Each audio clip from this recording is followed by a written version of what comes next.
y'all, man? It's Jonathan Owens here, another episode of The Word Spoken.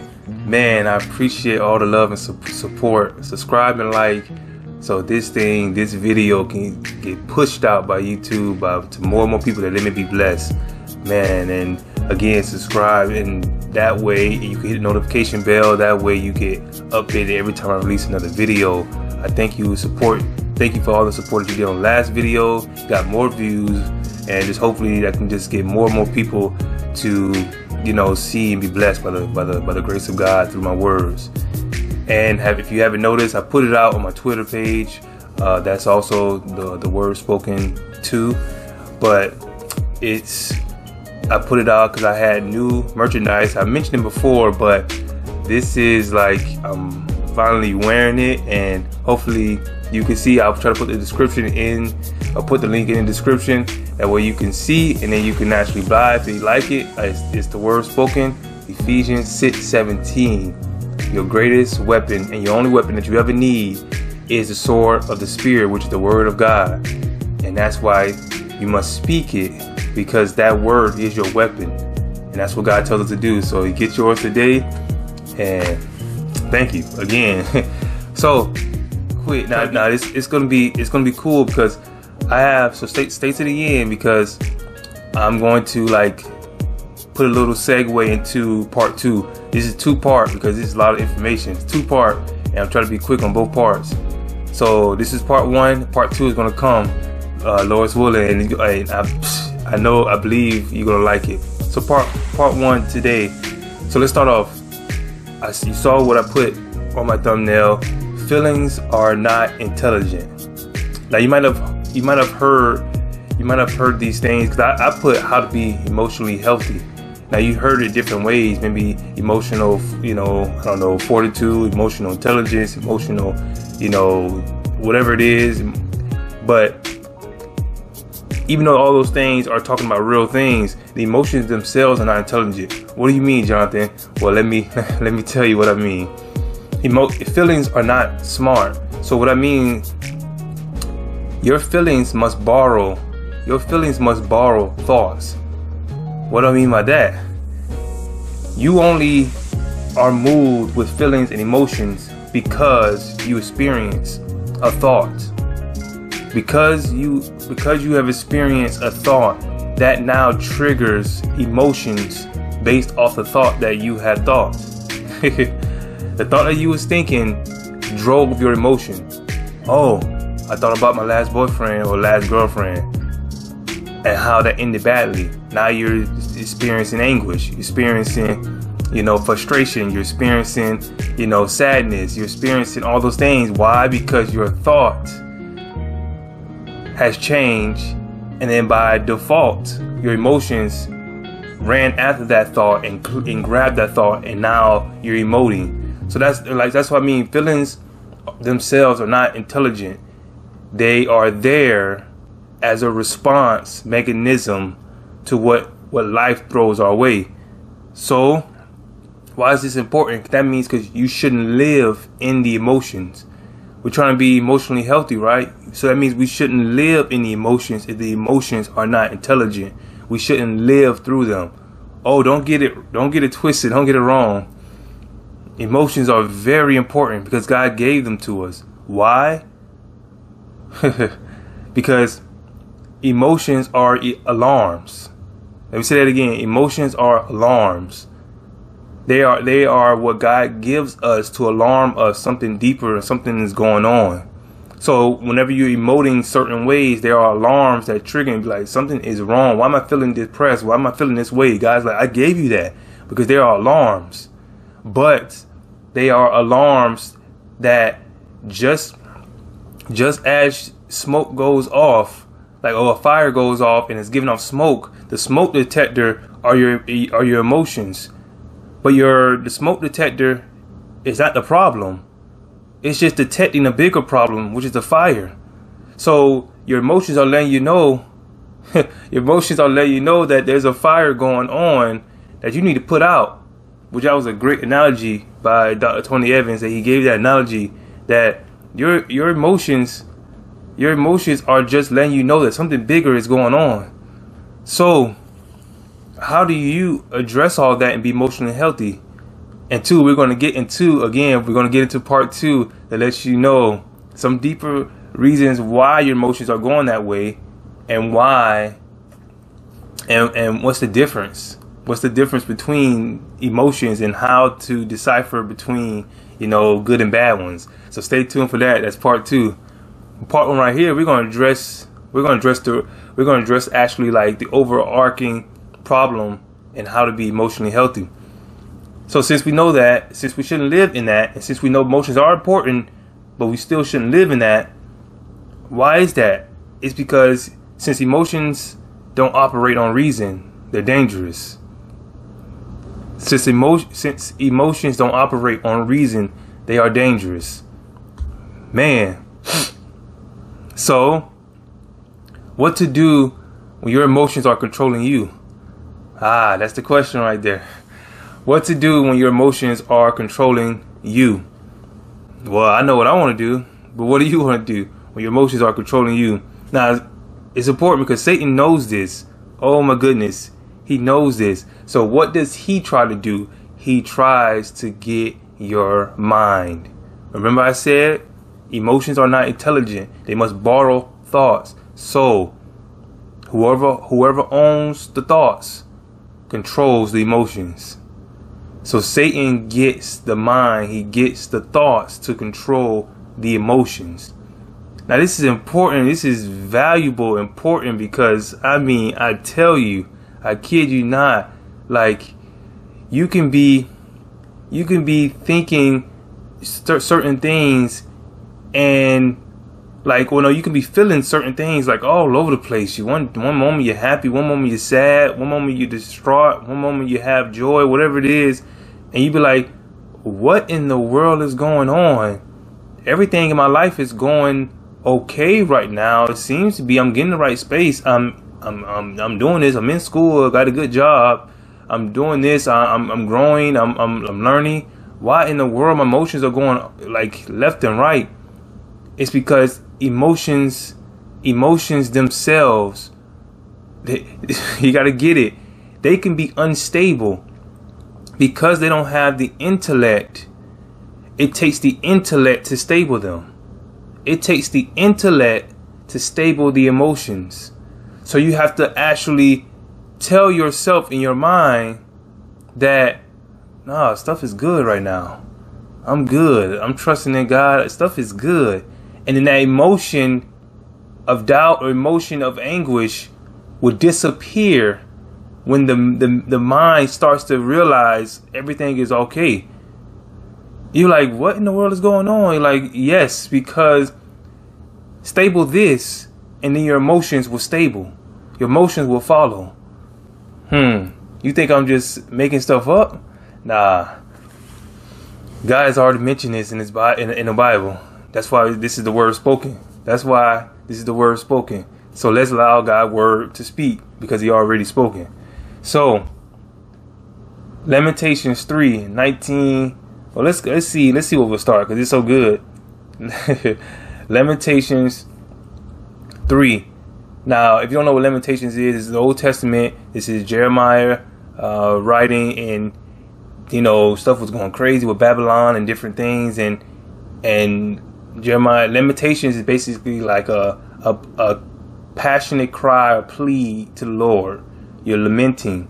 Lamentations, that's what it means. So just for everybody who didn't know what that means, but so let's go to Lamentations 3. We're gonna see this, because you're gonna be like,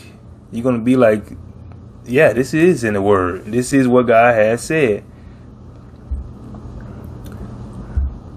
So Lamentations 3, we'll start at probably like the 17th, 18th verse. Let's get that. Now listen to this. Listen to Jeremiah. Listen to him. You have moved my soul far from peace. I have forgotten prosperity. And I said, my strength and my hope have perished from the Lord. Remember my affliction and roaming, the wormwood and the gall. My soul still remembers and sinks within me. Now, listen to what Jeremiah is saying. Listen to what Jeremiah is saying he's going through. He's saying, I forgot about prosperity. I said my strength and my hope have perished. So he's depressed. He said, my soul still remembers and sinks within me. So now he's in anguish. He's going through all the things that we go through today, and likely worse. They just got pillaged, like just destroyed. Like yeah. So, what is Jeremiah trying to tell us? He's telling us that I went through my feelings and my emotions were all over the place because I went through these crazy and justifiable things. That's what say it's okay. See, the emotions are there as alarms. The emotions themselves are not bad. They're okay. They're fine. There's nothing wrong with them. But how do you be healthy in that and correct those emotions? Jeremiah tells us. 21, verse 21. He said, but this I recall to my mind. Therefore I have hope. Though the Lord's mercies, through the Lord's mercies, we are not consumed, because his compassions fail not. They are new every morning, and great is your faithfulness. The Lord is my portion, says my soul. Therefore I hope in him. The Lord is good to those who wait for him, to the soul who seeks him. Jeremiah said, even though I'm going through all this emotional anguish, I had to recall to my mind and remember who I serve. The Lord's mercy endured. It gives me, the Lord's mercy is new every morning. He's given me the strength to endure because he is my hope. He is my glory. He is my strength. Jeremiah told you, I had to put my mind back on track. Even though I'm going through all this anguish, I had to remind myself who I serve. So, but you want that too? You think that Jeremiah is only writing for his time? No, that's a actual example. But if you are saying that, let me give you something from the New Testament. Colossians 3, 1-5. Now here it is now. Here it is. Since then, Colossians 3, starting on the first verse. Since then you have been raised with Christ. Set your hearts on things above, where Christ is, seated at the right hand of God. Set your mind on things above, not on earthly things. For you died, and your life is now hidden with Christ in God. When Christ, who is your life, appears, then you also will appear with him in glory. Put to death, therefore, whatever belongs to your earthly nature: sexual immorality, impurity, lust, evil desires, and greed, which is idolatry. Hold up. Paul is telling you in the book of Colossians that after he said, set your heart and your mind on things above. That means set your thinking and your desires on the things that are of God. What's going to follow from that? Verse 5. He said, after you do that, he said, put to death, therefore, whatever things are earthly in nature: sexual immorality, impurity, lust, evil desires, and greeds, which is idolatry. Now, what comes with all those thought patterns? Desires and lust and evil, impurities, emotions. Emotions come with pride. Emotions emotions come with proud thinking, which produces pride. Emotion comes with sexual desiring or lusting after somebody else. Now you have emotions of you have emotions of sexual lusting or impurities and desires that are not godly. That comes with thinking that way. But God is telling you through Paul that first you got to set your mind and your heart on things above, and then your emotions will get right only then when you set your mind on things above, you will have the ability to put to death those evil desires and those things that are evil in nature, which come with them bad emotions of greed, satisfaction, and lust and envy and pride and jealousy, all those things that are tied to sexual immorality, impurity, lust, evil desires, and greed.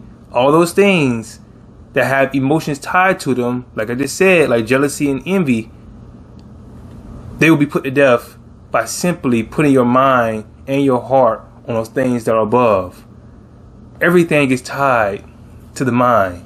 Because why did the Lord say this?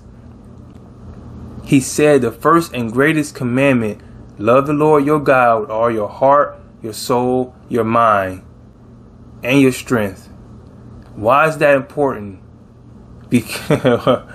Why is that important? Because it starts with understanding where my mind is and where my heart and my mind is. Where that's leading to, everything else will follow. If my heart and mind are on the things of God, everything else must follow suit. Your emotions must follow suit. Your emotions have they literally have nothing to like do on their own. They literally have no choice but to follow suit to your mind. If you are thinking about the things of God, your emotions must act right. Now again, like I said, your emotions are not the enemy. Your emotions are a good thing. We're made in the image of God. We have the beautiful emotion, but they are alarms. They are alarms that something is going wrong. So if something is going wrong, remember I said, the smoke detector is an alarm for something that's going on, the fire. So if I'm always depressed, something is going on in my life. I need to get my mind right. That way the depression will go away. If I never have peace, I need to get my mind right so I may have the emotion of peace. If I get my mind right, then I will ease and destroy fear because the mind is right. So I won't need to fear about many things or fear about anything by the grace of God.